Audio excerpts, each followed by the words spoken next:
live. It's always crazy watching this thing tell me it's about to go live, and I'm live. Awesome. Hey, thanks everybody. Hopefully this is coming in all nice and clear. As actually you can't tell, I still don't have an office. Just kind of back up against my temporary office, my acoustic panels back here. This has been a crazy week, so hopefully we can get into doing some real discussion, some real help, because I really want your questions. I want your questions right over here. Got my laptop sitting here. I want to be able to get your questions on being able to go from side hustle to seven figures. It's a question that I'm getting frequently in my DMs, in my emails. People are asking me, well, how do I go from this part-time freelancer to an agency, or even just simply like, how can I do what you do? So that's what I want to get into today, taking some of the things that I've covered in, I don't know, how many videos do I have now? 100 and something odd videos. In all those different videos, I kind of want to condense it into sort of the cliff notes of what you need to do to get to the next level. So please, watching, well, one, hit that like button. Come on, you got to help me out. Getting these live streams up and going really requires some likes. Got 7 likes already. Sweet, love you guys. So let's get into some questions. Darius, it's like, nice background, dude. I was going to do this whole like office tour kind of thing. I was getting it all set up. I put in these acoustic panels. I think I have, actually, I don't have one sitting around here. There were some still laying on the ground, and I wanted to give you a tour of that. But what we decided to do was put the house up for sale and move to another state. So it's been crazy busy. I've had contractors in the house for like a month now, and they're so busy that I've had to do a lot of work myself. I've been doing baseboards and painting and all kinds of craziness. So no office tour. And man, I was really looking forward to doing that. So let's get into here. Let's see if anybody's got some questions. Jerry Conway, shalom, love and peace from Boston, Mass. I have agents on 3 continents and 7 agents in the United States. Well, Jerry, I'm hoping they aren't secret agents. Like, what kind of agents do you have? Like, all sneaky with agents. I don't know what's going on there. All right. If you don't have any questions just yet, which I hope you do, I got several people. Post your questions about if you're in a spot. Let me know if you're part-time, like you're a part-time freelancer, you're doing a little side hustle, and you want to go full-time as a freelancer. You don't want to build an agency, or you want to go full-on, agency craziness. Let me know what you're after, so I can guide you. That's what this call is really about. Not so much about me being my crazy self, but to be able to answer as many of your questions as I possibly can. Rahul, hi. Well, hi. This is live, so you got to give me more than hi. Jerry Conway, media production agents. I'm a voice actor. Jerry Conway, voice talent extraordinaire. Yeah, it's like, got to get that radio voice. Hello, Jerry. All right. I am not a voice actor, as you can tell. Can't do voices, have a terrible voice of my own. But yeah, that's awesome. Doing voiceovers, like there's a incredible amount of work right now because of studios being shut down. And if you can deliver remotely, then you're golden. All right. Severin, hey, Tim, happy Friday. Yes, it is a happy Friday. Every Friday is a happy Friday. Well, actually, every day is. I don't know, like most of you watching this have not seen me like through all my years, other popular podcasts that I used to do, where I've talked about, I almost died a long time ago. And ever since that day, I have treated every day that I wake up as a great day, even the really shitty ones. I'm not supposed to curse or I might get demonetized or something. YouTube's going nuts right now. Even the really crappy days, uh, I've just I've just enjoyed them. It's hard not to. Um, all right, Jerry, I'll have to come back to that. Let's see, Marco, Tim, question from left field. Agencies who visit trade shows, industry associations, are they pitching marketing to the same companies in the same regional area? How does that work? Um, Most of the trade shows and industry association stuff is national, where people are going to these national events. There are regional shows. I don't know if any of them are going to run. I know most of them that I was supposed to be speaking at this year gone, but I'm sure there's a few still running. And but in 2021, there should be plenty of them. Again, I think people will be like, "I'm done with this whole Rona stuff," and then they'll just go right after it. So I would say most of the people there are the attendees are national. If you go to a regional place like so like the you're here in Phoenix, the home show that happens, I was there right before the whole thing kicked off, and they shut stuff down, went there, and all those people, all the attendees are local. So that's those local shows. Well, there's differences in what goes on in those places, but like I'm not worried about competition. Like I don't care about competition. I'm pitching people all over the country, so I'm not really worried about it.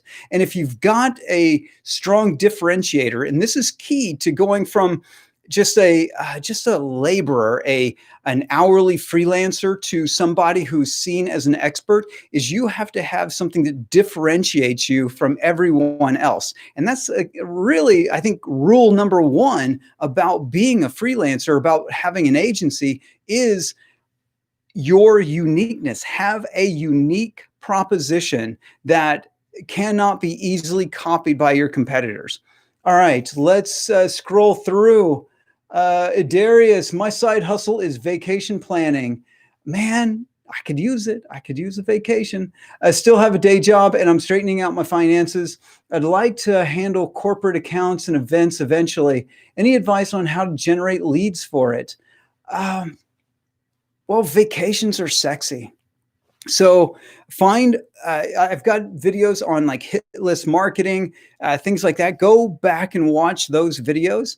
But if you figure out who you really want to work with, and then you make stuff look sexy. Like vacations are great. If you're wanting to do corporate planning, there's a lot of great destinations. I'm not sure where you're located, but if you are near any resorts, well, try to go talk to them, get permission to film on their resort. Tell them that you're this event planner and you're trying to promote locations to come, and you might get permission and not have to pay, and be able to go around their grounds and do some video and shoot some episodes that you can put on YouTube. You can put them on Facebook. You can put them on LinkedIn. And then you start tagging, especially on LinkedIn, you can start tagging people that you think would fit, like that they would want that planning. So one of the ways when you're making your hit list is go see where they went previously. A lot of events, anytime they talk about events, they have any kind of blog post about where they've gone, what they've done. You should be able to find, at least in some larger companies, that they've made an announcement about going and having an event. So that really helps you make those plans and give you a tailored approach. Because if they went to Cancun and you're in Florida, it's like, hey, here's why you would come to Florida. Here's why you would come here as opposed to Cancun for your next event, because this part right here is killer. You got to come here, right? That kind of thing really helps. And then you use these vacation destinations as places to make your business look awesome. Like it's amazing how many people that were ever in travel and planning and stuff like that never make themselves look just as cool as the stuff they do for their clients. That's where I would go because I'm a marketing guy. I'd start building branding first, especially since you already have a job. Like that gives you the flexibility to build a strong brand before you ever step out. All right, let's get back to some questions. All right. Loving the likes. Thank you, everybody. I really appreciate it. And I really appreciate you taking the time and watching. Um, let's see. Christian Gray. Hey, Tim, at what point would you recommend switching from freelance to agency? That's a very, very personal question uh, because I'm a risk taker. When I got started, it was just like, I'm just going to go do it. And my world was falling apart around me and I just went and like, I just had to do it. I could work a job and go the corporate world and that would be my life. I could have taken the easy route and I just said, no, not going to do it. My old business partner, Izzy, he had a 6-figure job and a family and he's like, and a mortgage and all the expenses. Right. And he did not want to just walk away into his side hustle. So what he did was he built up his side hustle to equal his salary and was saving money in that whole time period. Right. So at one point he's got, 2 6-figure incomes and he was saving money along the way so that he would have money to last in case there was any dip in that side hustle income. He was really worried about that. He needed it to be safe. He needed to take care of his family. And so he waited until that point. I think there's somewhere in between there, especially if you've got very few obligations. You don't have a mortgage. You don't have, maybe you got roommates, so your rent costs are really low and you don't have kids and you don't even have a dog to take care of. Like if you don't have a lot of those responsibilities, you can go sooner. But then this comes down to the mettle, METTLE, like your mettle.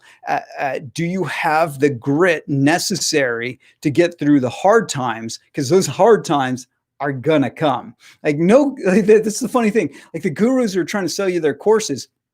They won't tell you about the hard times. They're like, you just get my course and then you can, you'll make six figures really fast and it'll be roses. But it won't, because I fix those gurus' businesses. I fixed a lot of these guys who've had agencies that were then started selling how to do what they did, and I fixed their agencies. So those guys, they sell the dream. There's a lot of this out there that it's going to be roses the whole time, and it never is. It's actually a roller coaster, and I've talked about how to get off like a revenue roller coaster in some of my videos. But even then, it still happens. Like there's no way to avoid it. You just need to make sure that you always have savings, that your business has savings and your personal account has savings, so that whenever there is a decline, you don't go into panic mode. Because if you go into panic mode, then that right there will make your decline end up going deeper and possibly even longer. So figure out like who you are. How comfortable am I with this risk? Do I feel I have enough money set aside? Do I have enough potential leads to fill my pipeline going forward so that I could make that choice today? Wherever you're at, whether you're already making plenty of money or you're just getting started, you have to be able to make that decision for yourself. Me, I'm crazy. I just go for it. But there's somewhere between crazy and ultra safe that is your answer. And I know that's not a good answer, but it's only an answer you can give to yourself. Hopefully that gave you a bit of motivation. Hopefully I didn't scare you, because it's wonderful. It is worth doing. Let's see, Tiago. Tiago, man, dude, how you been? How is Portugal?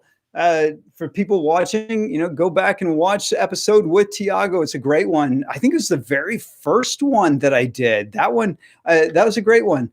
Thanks for coming on and doing that episode. Let's see. Jerry, amen. Every day above ground is a great day, brother. Yes, every day above ground is an amazing day. All right.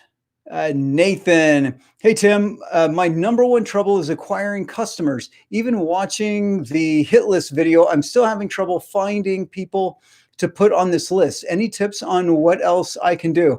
I'm getting so Nathan, I'm getting a string of comments here. So tell me, what do you do? And are you unique? Like, if you are struggling to figure out who to put on a list, then you probably don't know what you do. You probably don't know what problem you actually solve. And and so some people say, well, I get leads for people, or something vague. It's like, well, so does 10,000 other people on the internet. A lot of noobs, a lot of experienced people, they all say the exact same thing. If you can't define, go watch the one-liner video I did when I was in Australia last year. I can't remember what I named it. But that one goes into the story brand one-liner, essentially your elevator pitch. How do you define your uniqueness? Go back and do that. And that makes it easier to figure out, who's my customer? Who should I put on a hit list? I'm going to stop apologizing about not being able to give great answers, because most of the answers in business are, pretty vague. Like, so I want to say this. We have to get comfortable with ambiguity. Life isn't certain. Business isn't certain. In business, there's only a handful of wrong decisions. Truly, there's really only a handful of really bad decisions, a handful of kind of bad. And then the rest of the decisions that you make are a difference between an okay decision and a great decision, somewhere in between there. There's thousands of good decisions. And that's the thing you've got to get comfortable with. Why am I having a hard time defining who I want to serve? Do I not have any experience in any particular industry? Am I afraid to go into an industry? Do I need to get more knowledge, more domain knowledge about something? Am I afraid that I'm going to limit my opportunities if I don't just broaden everything? Like, you got to figure out why. Like, why is it that I'm struggling with this? Because really what you're facing is about 1,000 right decisions. And part of this is just, and I've had this with several clients back in the day who were going from what I call solopreneur for the agency world. So we got like freelancer, just you, a solopreneur, it's you and like a couple other maybe contractors or part-timers helping you deliver the services that you've promised, and then agency where you've got staff and the whole works, right? So he was a solopreneur, had a small team, and he still hadn't figured out who he served. And I said, well, then just take on as much work as you can until you find where you can truly serve them. And then when you find that you're really good at something, then people will start coming.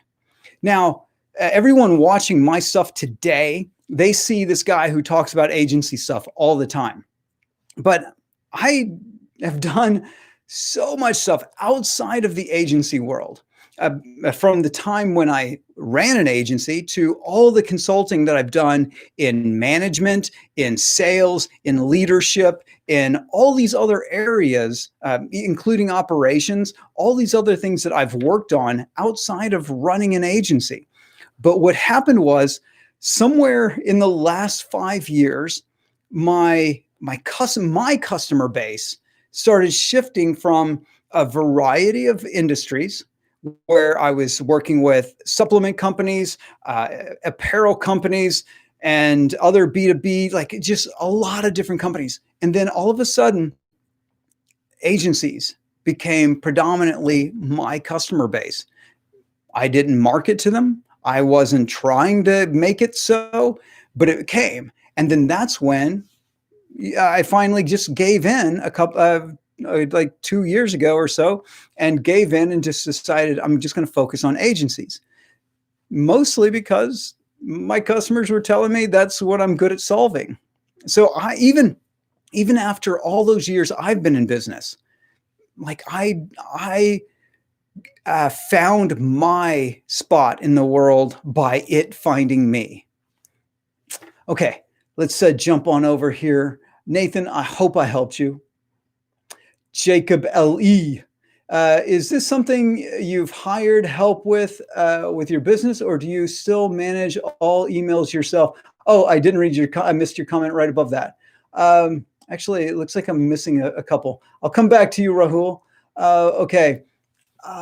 Thanks for doing another live. As I'm getting more clients, I'm starting to hire more. I'm finding it's getting more and more challenging to keep up with my emails because you make emails public. You need a support email.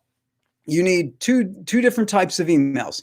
The one that is going to be your incoming. So anyone who's going to become a client, they need to go into one funnel. They need to go, and a lot of people don't think about the email as part of that funnel. And that is something that a team can be a part of. Somebody, if I send you an email, a personal email, well, then it should be handled by you. But if you're getting these business inquiries, people wanting to come into your business, thinking about doing work with you, well, then that needs to go to one email. Then you need, when they do become a client, you need another email, and that needs to go through a support ticket system. You can do it manually at first, and that's okay. But that one needs to be handled by the team also, so that you can start handing off support issues to your team. Otherwise, you will just be working out of your inbox. And that's a terrible place to run a company, is your inbox. You should run your inbox. Don't let it run you. So you need those two things. Those are critical. Then you have your personal one, the one that you're going to have some communications with. Move your team to a chat app. Don't use email if you don't have to. Move to a chat app and have communications that way. That because you can still search that. We use the project management tool Teamwork, and mostly because I love their chat app, because you can't get involved with a bunch of other stuff like you can with Slack. So that's what we do. That's a great way of starting the systems of separating you from the business. Okay. And my emails. So I don't have anyone manage my emails because I almost never do email. Like I keep it's like barren. Like I've got email and there might be 3 or 4 emails in it in any given day. Because I just don't allow people to email me. And if they start becoming a hassle with email, I eliminate it. My side hustle doing this, where I get all DMs and stuff. I usually send people over to LinkedIn, because I'll answer it in LinkedIn, and I can just come into LinkedIn every once in a while, answer some questions, and then I leave, so that it doesn't fill up my inbox. But if I was really trying to build a business, then even then I would send all LinkedIn inquiries, all LinkedIn communications. I would send that to an email box that my team could touch. All right. Hopefully that helped. Wow, dude, a super chat. Thanks so much, Tim. Thanks, Jacob. Thanks for hitting me with the super chat. That is the very, very first ones. Woo!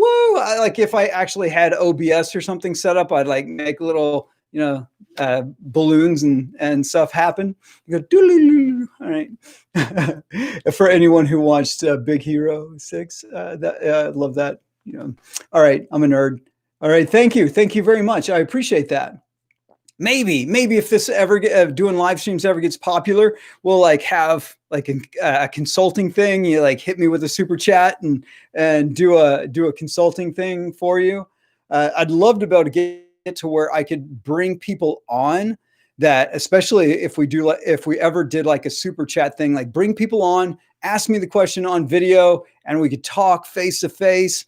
And that would be cool. I think that would be a ton of fun. I just have to figure out how to do that when I have a new home.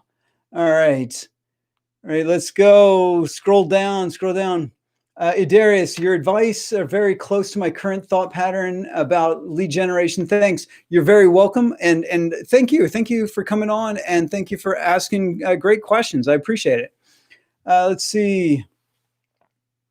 So let's see, what is the difference between an agency and a freelancer? Is it montage? I'm not sure what part of the world you're from, so I'm not sure exactly which way to enunciate your name.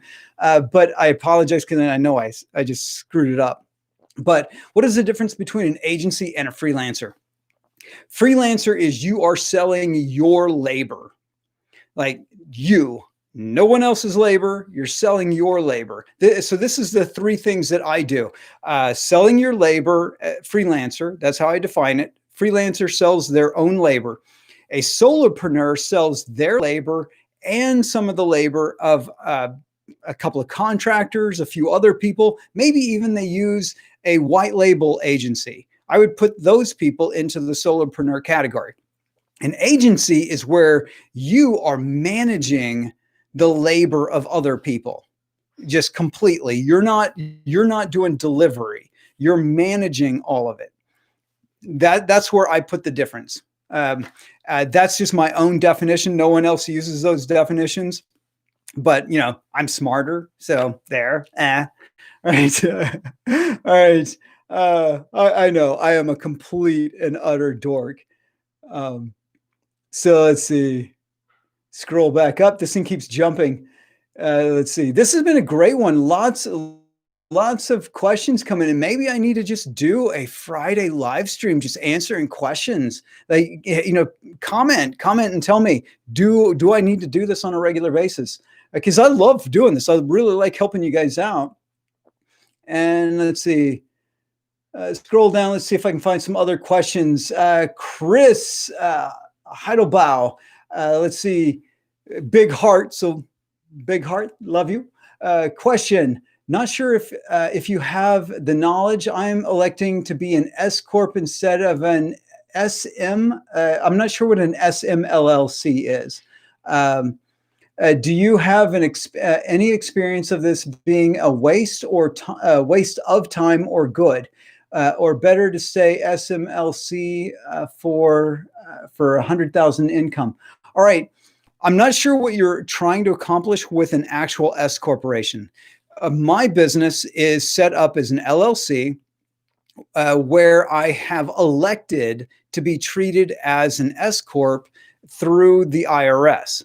So this is to me better than treating an LLC as a SM single member, as a single member LLC, or as a what do they call it? A partner. So the taxation is different on your income if you are a partner on an LLC. And so I got to throw in the caveat: I am not a corporate attorney.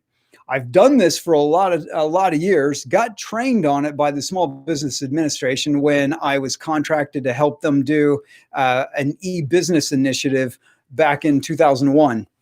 So I do know some of the legal stuff around it, but I can't give you advice on that. I have to, and it's good for me to tell you, go speak to a corporate attorney to help you out. But or even a tax attorney.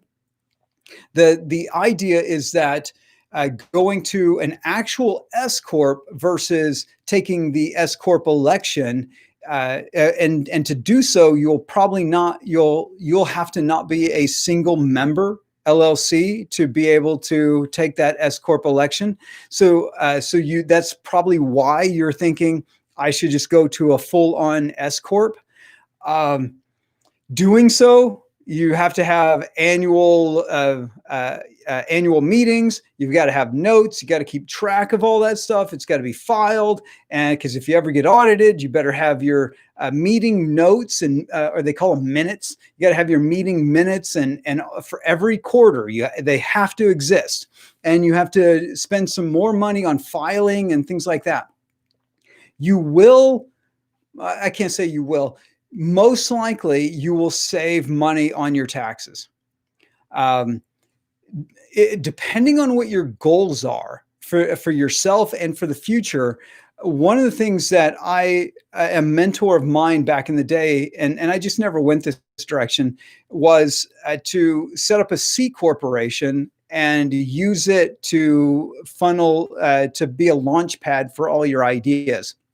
My ideas have been pretty narrow, so I didn't really need that. So I've used S corps early in my career. I've had 3 different S corps that have built and sold, or shut down. One of them, and then the rest have been LLCs. But I make sure that those are set up so that I'm not a single member LLC.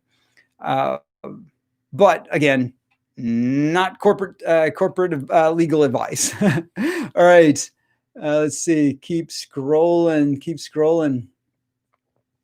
Nathan, I'm a designer, primary focus on design workshops, and I target startups that don't have senior level designers on the team. Working with clients in the past, this seems to be the reason why people come to me. Forming the hit list means I go on LinkedIn, check out their teams on the company page, then contact them. The problem is most early stage startups don't have a page, and most teams have a designer. Are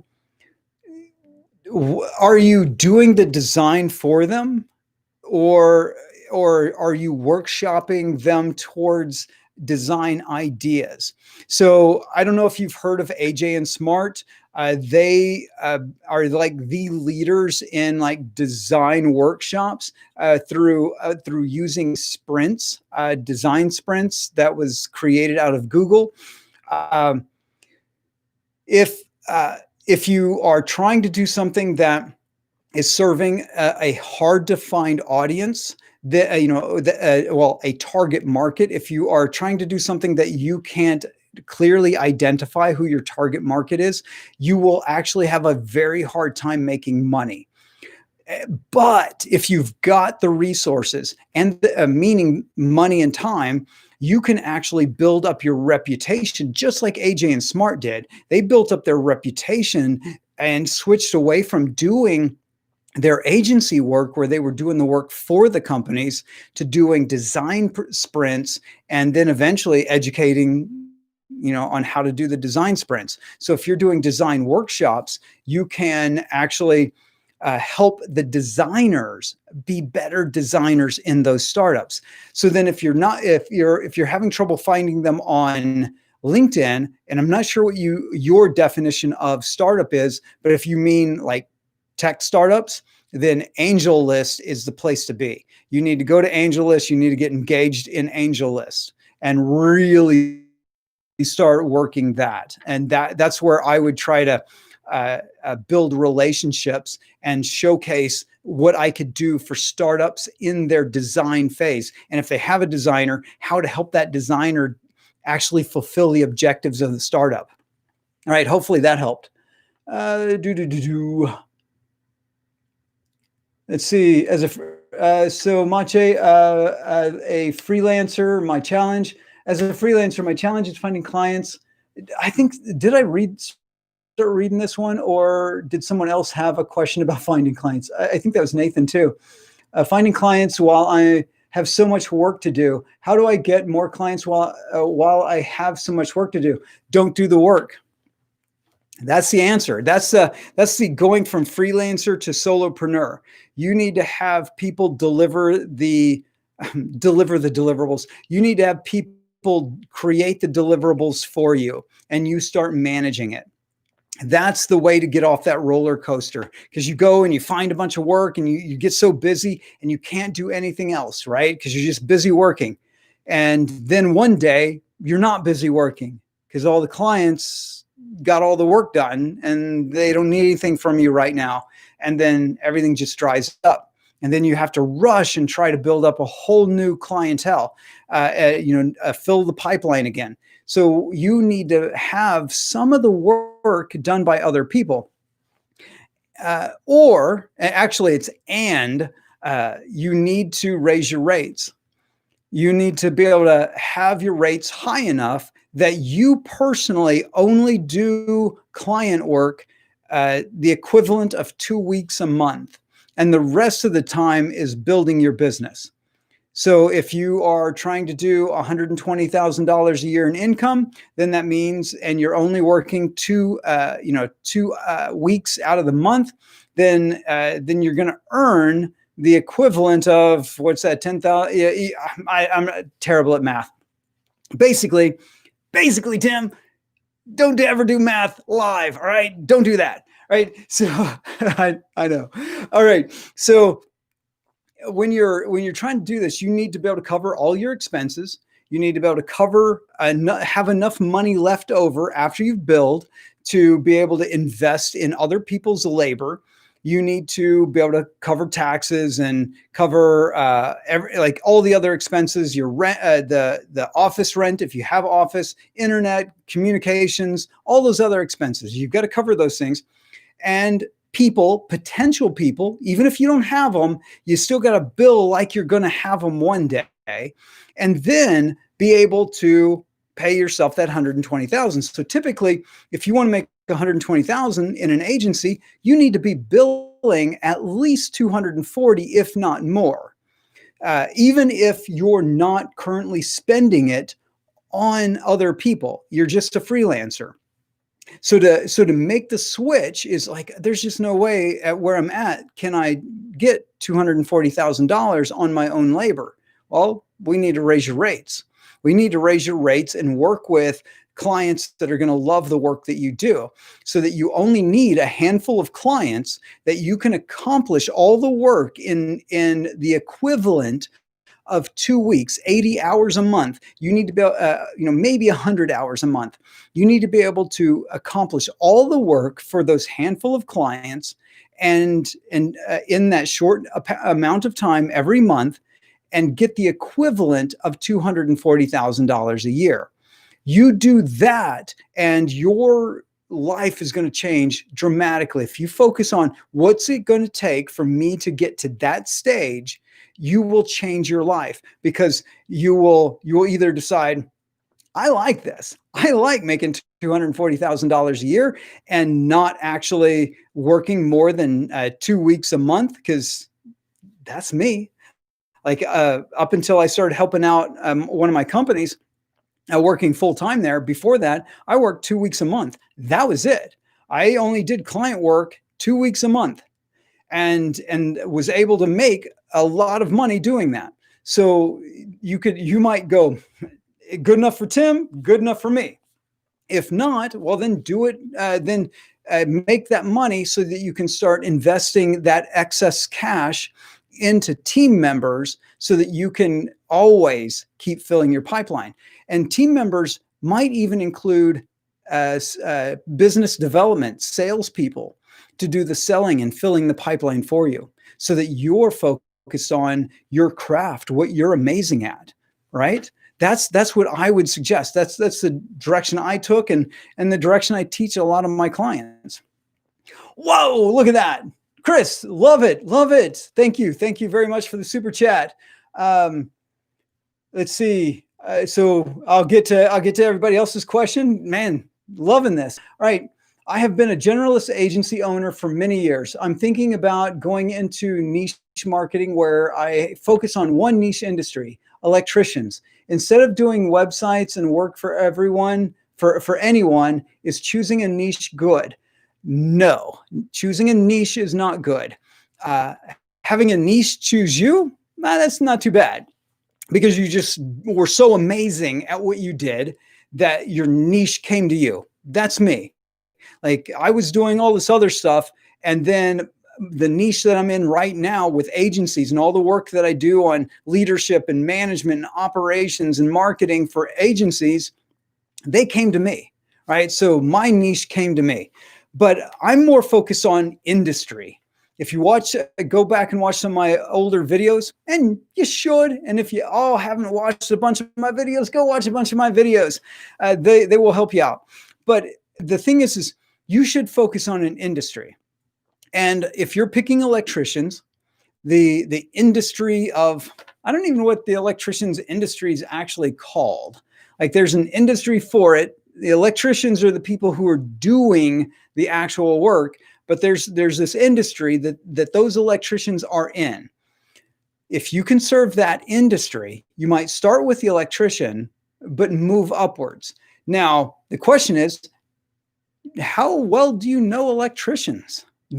Were you an electrician? Do you know electricians very well? Have you done a lot of work for electricians? I've done a lot of work for agencies, so it made sense for me to help more agencies. If you've done a lot of work for electricians, then do more work for electricians. The other thing in another video that I've done is talking, and it was around this idea of industry, is that most people pick retail niches. So they go after electricians or plumbers, dentists, or something like that. The people who are at the front lines of that industry, the ones that are easily identifiable. Every guru tells you to go after those kinds of people. And I found that the best money is actually the people who serve those frontline niches. So who serves the electricians? Suppliers, manufacturers. Those places make you a lot more money if you go and focus on that.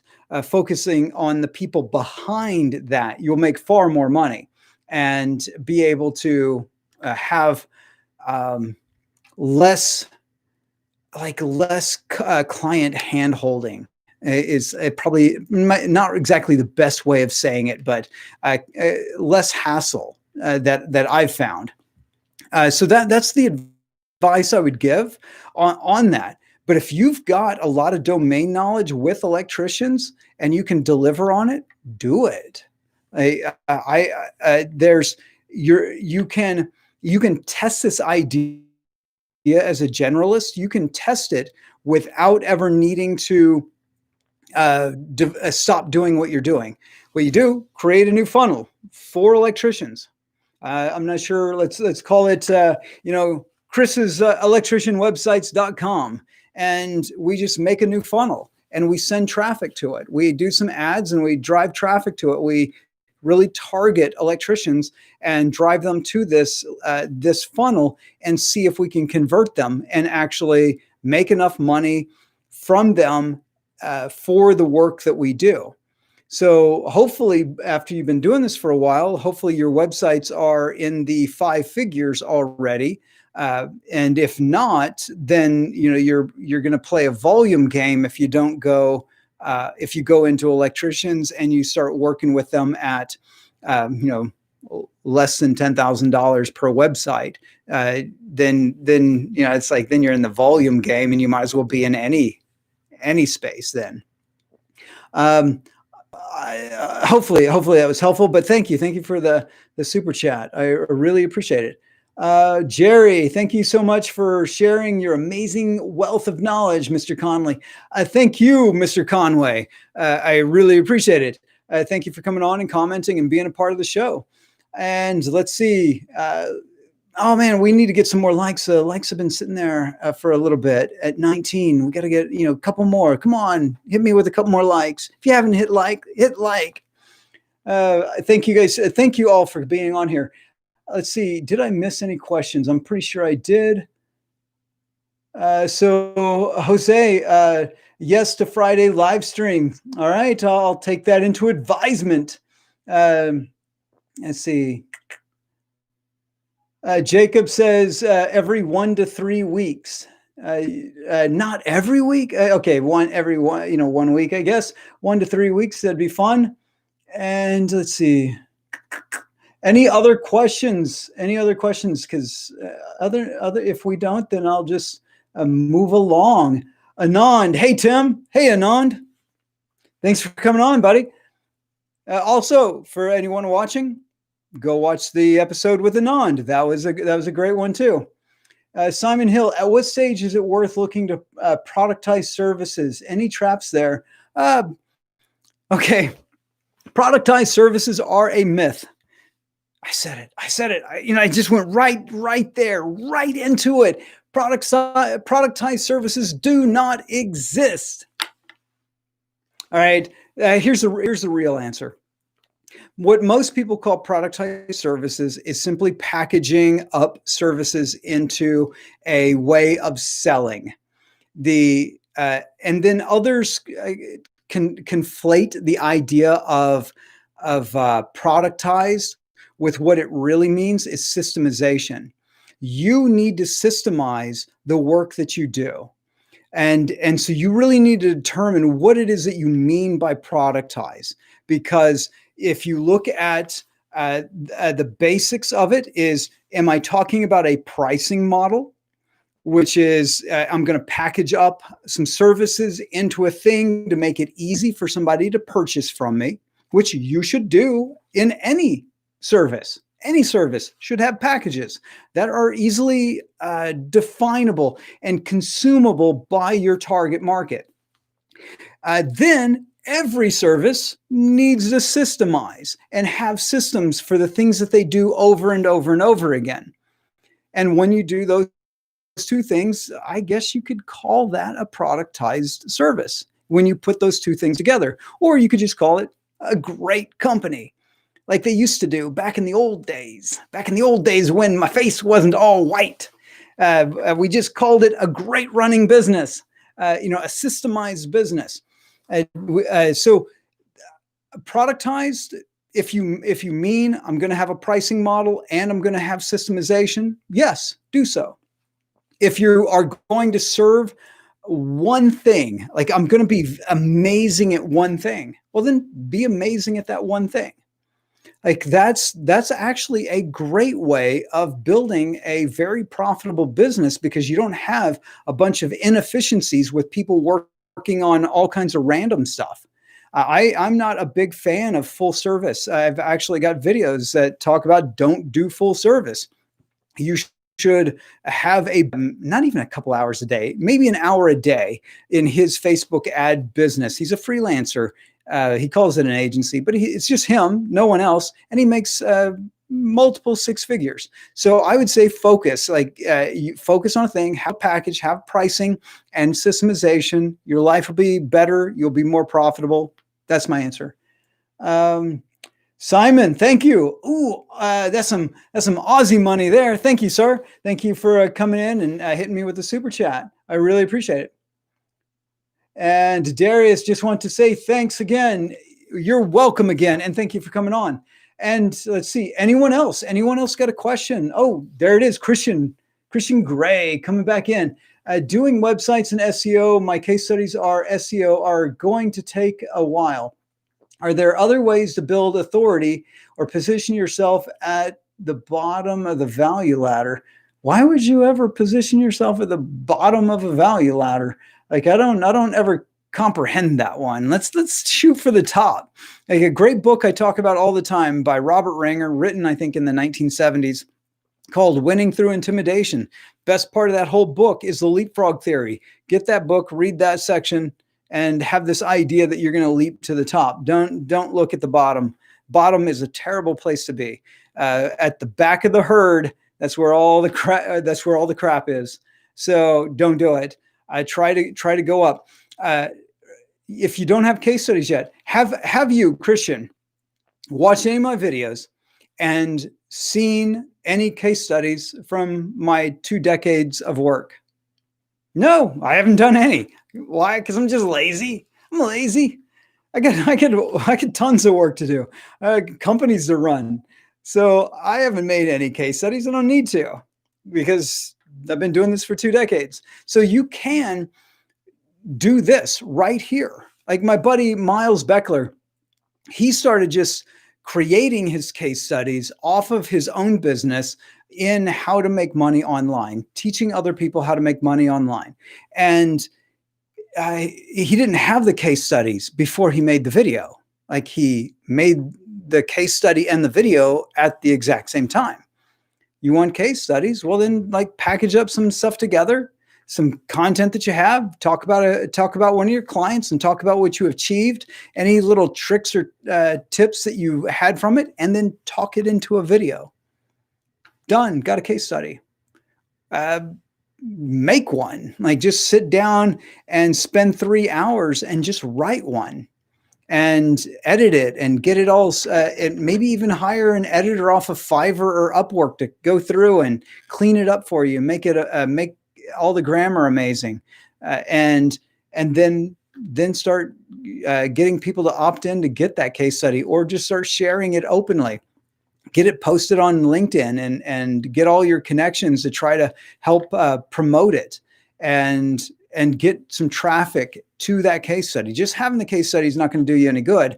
You've got to get people to see it. All right. So hopefully you do that. Like just take action on it. Don't say it's going to take a while. Just make it, do what I'm doing right here. Like I'm hitting everybody who's come in here. Just a question popped up. What's a great question that people always ask you, Christian? What is it? Answer it like I'm doing right now. I get 2 decades worth of knowledge and experience and hard knocks that I just answer. Like I read down those questions and boom, I demonstrate live. I'm demonstrating live that I know what I'm talking about. So that's what you should be doing. Do the same thing, and that will build your authority. Hopefully you will take action on that. All right, Jacob, for your augmented reality, becoming an authority in your niche, do you recommend putting money behind trainings to get in front of the right people, or do you do everything organic posting? We spend a lot of money on ads in my other companies. Because I'm just doing this as like kind of a hobby. I haven't spent any money on ads.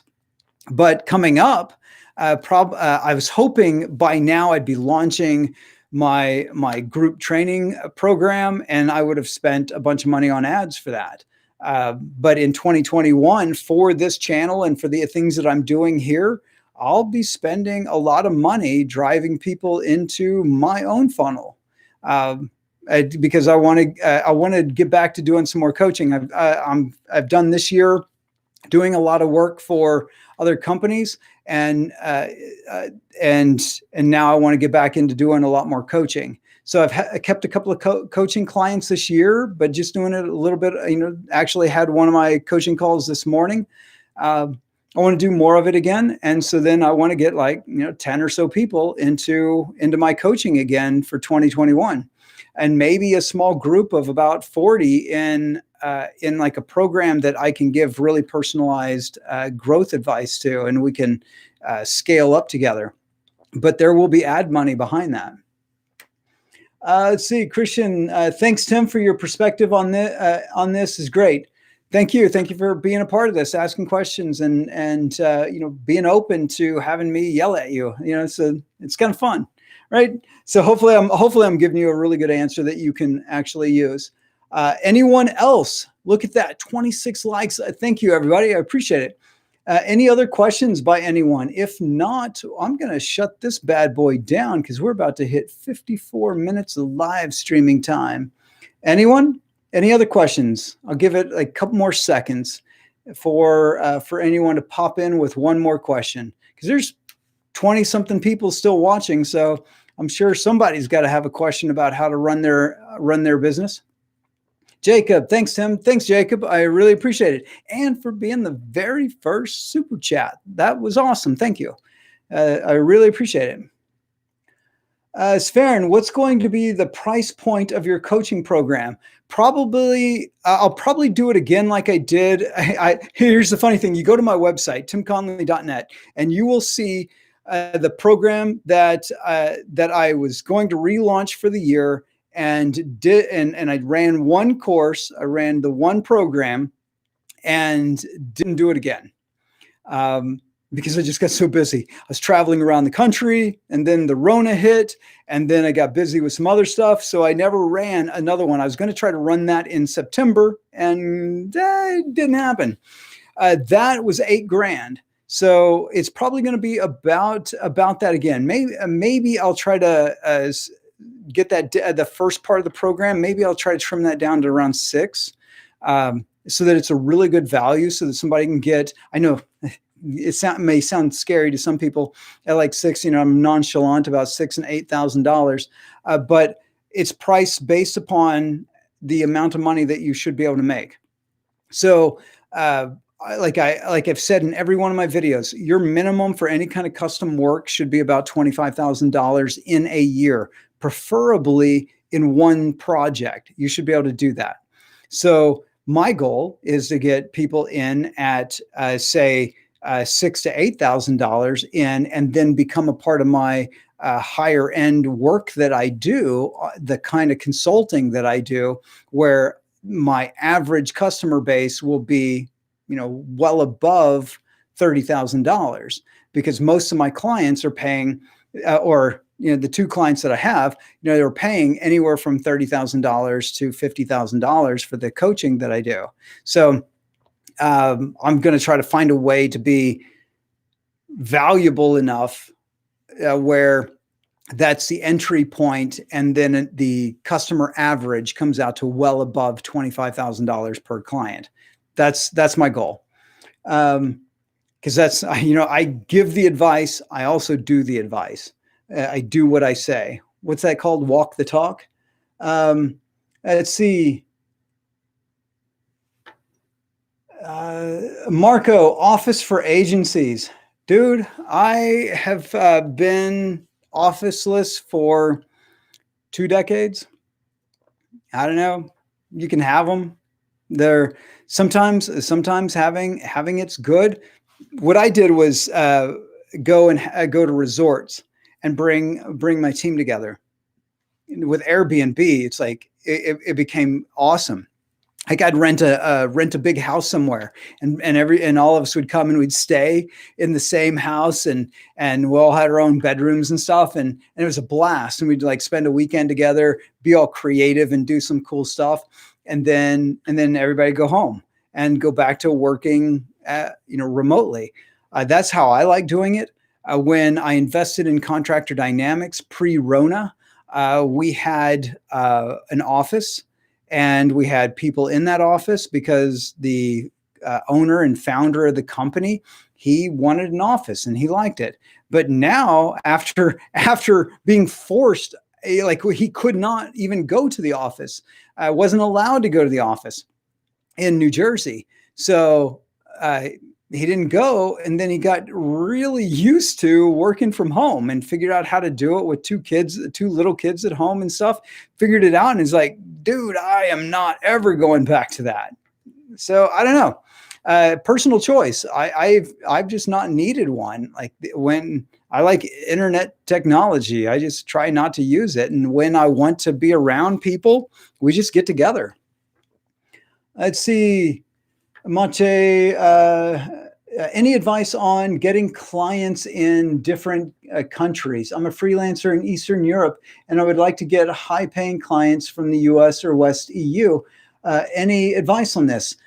Be amazing. One of the things I've got, the client that I actually worked with this morning, his team is out of Romania and Serbia and somewhere else. And I think he's got a couple of people in the Philippines, and then some people here in the United States. And he's an American, lives in Romania. So he focuses on building his brand in America and no one really cares that his team is overseas or that even he's overseas. No one even cares. The part that you need to focus on is building a brand that people can trust. That he just hired a company out of Slovenia to do some design work, and turns out they're like one of the top 3D designers in the world in Slovenia. So I build the brand, do great work, and be trustworthy, and have and here's the tricky part, because certain parts of the world, payment processing is one of the hardest things to do. It's like you find ways of making it easy to get paid, because there's no one likes to jump through hoops today with how to pay people. So you figure it out for your foreign clients. Figure out how foreigners like in America or in Europe are going to be able to pay you. Make it super easy for them to do business with you, and be very transparent, because sad to say, you have to overcome a bias. People are like, Americans like working with Americans, but we also are a land of immigrants, and we work with people all over the world, and we don't care. As long as we feel like we can trust them, we hire them, and we'll even pay them well if they do great work. Same thing. I think Europe a little more provincial than Americans, but if you build up your trust, you build up your expertise, and showcase how great of work that you do, and you make it easy to do business with you, then getting clients from Europe or in the US isn't really that difficult, because there's especially in America, because there's a lot of work here. So just go after it. Am I hiring? No, I'm not personally hiring. And with our other agents, other company, we were hiring, filled those positions. Don't have any spots open yet, but probably in the near future. Let's see. Sfaren, sounds like a worthy goal for me to set next year. Yeah, take the advice I've been giving you. Like, take the advice, because you've been watching the channel for a long time now, and take that advice and start putting it into action. Put in, set minimum engagement fees, where you're going to work with a client, and you expect that client to pay you a minimum $25,000 in the course of a year, preferably in a single project. Like, work on those sorts of things to be able to transform your business. Because I'm telling you, the stuff in my program is just more tailored, but I give it away for free. Like, if you just watched all the videos I've ever done, and just taken notes, you'll see that I've just tell you, like, it's how I do business. It's how I teach all my clients. It's the exact same information. It's just not tailored to you specifically.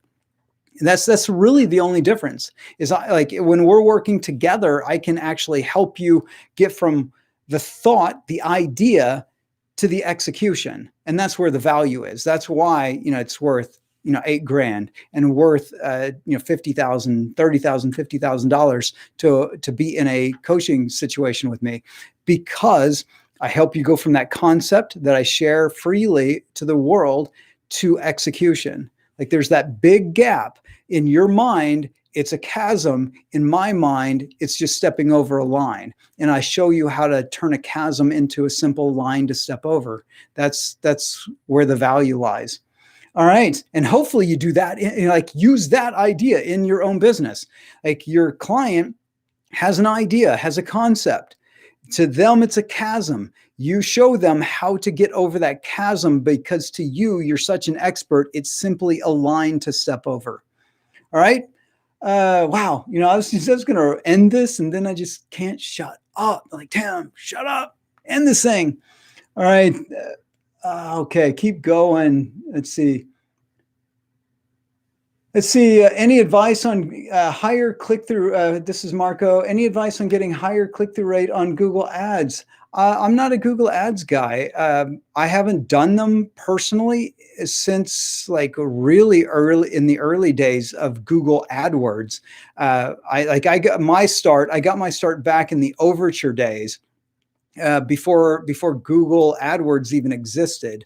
Like I got started way back then, um, and then that one became Yahoo, and I didn't bother with that.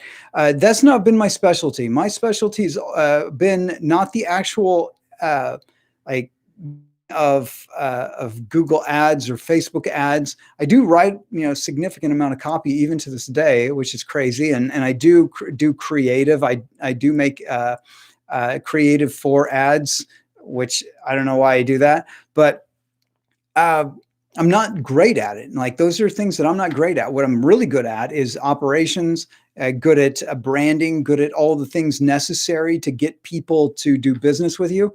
But I'm not a Google Ads guy. So I say that, and I want to be open and transparent to everybody. It's like I'm not that. So I'm going to tell you, if you want how to get better click-through rates from Google Ads, you go to somebody who is verifiably an expert in Google Ads. And some of that information is probably free anyways. You could just Google Google Ads, and you'll probably get great advice for free. But don't go to somebody who's not verifiable. Like you can't see a track record of them doing that and being amazing at it. But definitely go ask questions of the right people. So when I can't give the right answer, I don't do the guru thing and make something up. I tell you, you have to go ask the right people for that. Let's see.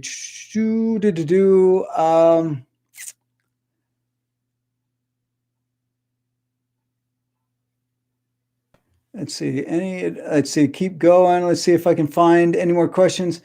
Marco, yeah, I've already answered that. Capitalism over patriotism. Sort of. I think, and I think for Americans, that might, like in a way, is kind of true, because we are made up of people from all over the world. Like people who come here, and they're always surprised by the American question of where are you from? Like some people find it racist that we ask, where are you from? Because every one of us in America is looking for our heritage. So we're looking for our history. And so we ask, where are you from? So we like Americans don't have nearly the hangups that a lot of other nations in the world have about doing business with people in other countries, because we know so many people who are from other countries, or their parents were from another country, or their grandparents were from another country. So hard to be overly patriotic when you're a nation of immigrants. Let's see. Jacob mentioning my lead gen course, is that it's really, really good. Highly recommended to other people in the group. Yeah, I haven't been advertising that. Just been too busy. But maybe one of these days I'll do that. Start promoting that again, because my good friend and sometimes business partner, Yoon, he's amazing. Sam Woods for everyone else. Dr. Woods is what I call him. Did a really great job on that course. Let's see. And last questions. Like I don't want to just sit and ramble.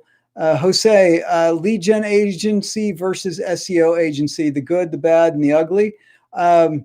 Well, I like SEO. I think SEO is a good business, hard, because it's always changing, and to be really good at SEO is really difficult.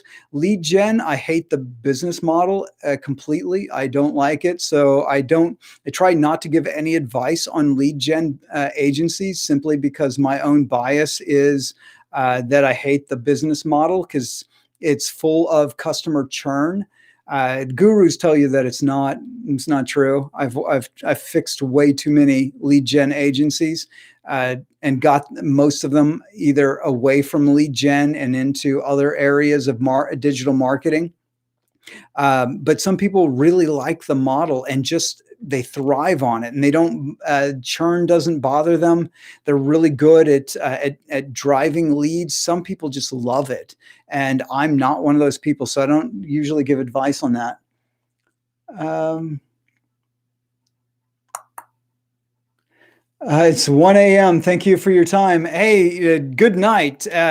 Sleep well, and hopefully you'll be able to make it to another one.